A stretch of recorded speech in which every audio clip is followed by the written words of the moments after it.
नमस्कार, मी डॉक्टर स्नेहल राऊत. आज आपण सुवर्णप्राशन बद्दलची संपूर्ण माहिती बघणार आहोत. सुवर्णप्राशन म्हणजे काय?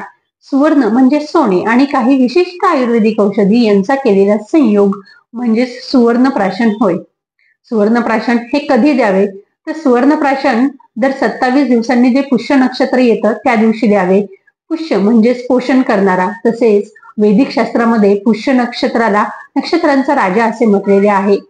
पुष्य नक्षत्राच्या दिवशी कुठलेही कार्य केल्यास उत्तम फलप्राप्ती मिळते. तसेच पुष्य नक्षत्र हे शुभ, शक्ती आणि ऊर्जा देणारे असते.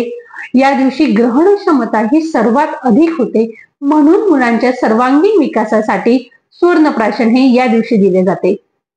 किती वयापर्यंतच्या मुलांना हे सुवर्णप्राशन द्यावे? तर नवजात बालकांपासून तर वय वर्ष 16 पर्यंतच्या मुलांना सुवर्णप्राशन हे द्यावे. सुवर्णप्राशनापासून काय काय फायदे होतात?